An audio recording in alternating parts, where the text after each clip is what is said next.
Good morning बच्चों। शरीर की रचनात्मक एवं कार्यात्मक इकाई में कोशिका में आज हम लोग देखेंगे न्यूक्लियस या केंद्रक के बारे में। तो चलिए स्टार्ट करते हैं। इस चित्र में दर्शाई गई कोशिकाओं को आप लोग देख पा रहे होंगे। जो बड़ी गोल या अंडाकार रचनाएं हैं, है ना, वह केंद्रक है। अलग अलग प्रकार की कोशिकाओं में केंद्रक की आकृति भिन्न भिन्न हो सकती है। जैसे कि इस चित्र में आप लोग देख सकते हैं कि पादप कोशिका में केंद्रक अलग दिख रहा है और जंतु कोशिका में केंद्रक कैसे दिख रहा है, अलग दिख रहा है। जंतु कोशिका का केंद्रक बिल्कुल गोल है, हम लोगों को समझ में आ रहा है, लेकिन पादप कोशिका जो केंद्रक है, ठीक है, वो छोटी छोटी झिल्लियों के बीच में पाया जा रहा है ना, वो न्यूक्लियस बन रहा है। ठीक है, तो इस तरह से हम लोग अलग अलग केंद्रक को देख सकते हैं। यह किसी भी जंतु या पादप कोशिका का बहुत महत्वपूर्ण अंग होता है। इसी के द्वारा कोशिकाओं में होने वाली समस्त जैविक क्रियाओं पर नियंत्रण रखा जाता है, इसलिए इसे कोशिका का नियंत्रण कक्ष भी कहा जाता है। तो आइए देखते हैं कि केंद्रक की संरचना किस प्रकार होती है। आप लोगों को ये डायग्राम दिख रहा है, ठीक है। केंद्रक की एक पतली झिल्ली, केंद्रक जो है वो एक पतली झिल्ली के द्वारा घिरा रहता है। इस झिल्ली को केंद्रक झिल्ली कहते हैं। केंद्रक झिल्ली आप लोग सबसे आउटर लेयर में देख सकते हैं, ऊपर की तरफ अंतःप्रद्रव्य जालिका के जस्ट सेकंड में जो केंद्रक झिल्ली लिखी हुई है, ये केंद्रक की एक छोटी सी पतली सी लेयर है। ठीक है, यह पतली लचीली अर्धपारगम्य होती है। इसमें छोटे छोटे छिद्र होते हैं जिनके द्वारा कोशिका द्रव्य व केंद्रक के मध्य पदार्थों का आदान प्रदान होता है। केंद्रक झिल्ली के अंदर गाढ़ा अर्ध तरल द्रव्य भरा होता है, जिसे केंद्रक द्रव्य या न्यूक्लियोप्लाज्म कहते हैं। केंद्रक द्रव्य में महीन धागों जैसे उनके जालों की जो संरचना आप लोग देख पा रहे होंगे, है ना, जाल जैसा दिख रहा है, एक रस्सी की तरह इधर से उधर घुमा हुआ, है ना, इसे क्रोमेटिन जाल कहते हैं। कोशिका विभाजन के समय क्रोमेटिन जाल के धागे सिकुड़कर छोटे और मोटे तंतु जैसी रचनाओं में बदल जाते हैं।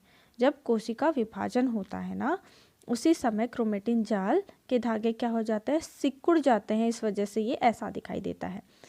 ठीक है, तो इन्हें क्या कहते हैं, गुणसूत्र कहते हैं या क्रोमोसोम्स कहते हैं। गुणसूत्र प्रोटीन एवं डीएनए से बने होते हैं। डीऑक्सी राइबोन्यूक्लिक अम्ल से बने होते हैं।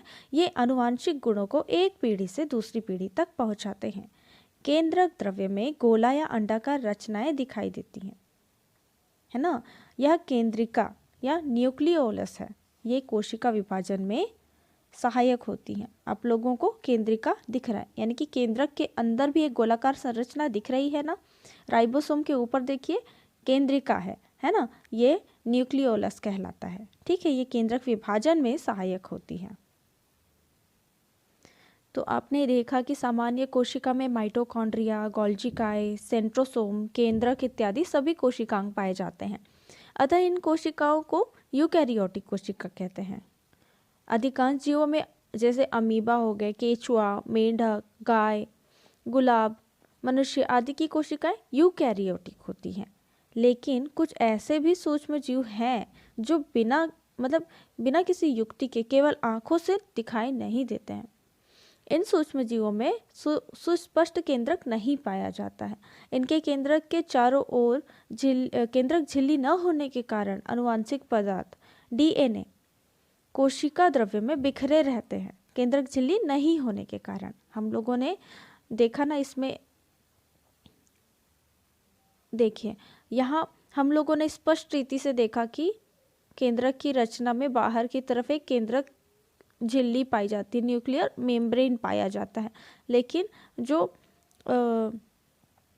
ये हम लोगों की जो कोशिकाओं की जो केंद्रक है वो यूकैरियोटिक टाइप की होती हैं। ठीक है, परंतु जिन केंद्रक में झिल्ली नहीं होती है उसमें कोशिका के अंदर जो द्रव्य पाए जाते हैं वो बिखरे हुए रहते हैं। केंद्रिका भी उनमें अनुपस्थित होती है। ठीक है, इन कोशिकाओं में कई महत्वपूर्ण कोशिकांग जैसे माइटोकॉन्ड्रिया, गोल्जिकाए, सेंट्रोसोम, अंतःप्रद्रव्य जालिका भी नहीं पाए जाते हैं। इन्हें प्रोकैरियोटिक कोशिकाएं कहते हैं, जैसे जीवाणु, नीले हरे शैवाल इत्यादि। प्रोकैरियोटिक और यूकैरियोटिक कोशिका की तुलना कर आप अपनी कॉपी में लिखिएगा। प्रोकैरियोटिक कोशिका और यूकैरियोटिक कोशिका में आप लोग अंतर देख सकते हैं। प्रोकैरियोटिक कोशिका का आकार छोटा होता है और यूकैरियोटिक का आकार प्रोकैरियोटिक कोशिका से बड़ा होता है। इसमें प्रोकैरियोटिक कोशिका में क्लोरोप्लास्ट नहीं पाया जाता है और यूकैरियोटिक कोशिका में क्लोरोप्लास्ट पादप कोशिकाओं में पाया जाता है। प्रोकैरियोटिक कोशिका में केंद्रक नहीं पाया जाता है या अल्प विकसित होता है, ठीक है, लेकिन यूकैरियोटिक कोशिका में यानी कि हम में केंद्रक पाया जाता है। प्रोकैरियोटिक कोशिका में केंद्रक द्रव्य नहीं पाया जाता है, लेकिन यूकैरियोटिक कोशिका में केंद्रक द्रव्य पाया जाता है। प्रोकैरियोटिक कोशिका में केवल एक क्रोमोसोम पाया जाता है और यूकैरियोटिक में एक से अधिक क्रोमोसोम्स पाए जाते हैं। प्रोकैरियोटिक में कोशिका में श्वसन प्लाज्मा झिल्ली के द्वारा होता है। श्वसन कैसे होता है? प्लाज्मा झिल्ली के द्वारा। और यूकैरियोटिक में श्वसन माइटोकॉन्ड्रिया के द्वारा होता है। प्रोकैरियोटिक कोशिका में कोशिका विभाजन विखंडन बडिंग के द्वारा होता है, लेकिन यूकैरियोटिक कोशिका में कोशिका विभाजन माइटोसिस या मियोसिस के द्वारा होता है। इस तरह से प्रोकैरियोटिक और यूकैरियोटिक कोशिका में जो अंतर है इसे आप लोग नोट डाउन कर लीजिएगा। इस तरह से हम लोगों का ये 8th चैप्टर शरीर की रचनात्मक एवं कार्यात्मक इकाई कोशिका कंप्लीट होती है। नेक्स्ट क्लास में हम लोग ये चैप्टर नंबर 8 था, हम लोग नेक्स्ट क्लास में 7 था, नेक्स्ट क्लास में हम लोग चैप्टर नंबर 8 देखेंगे। ओके बच्चों, टेक केयर।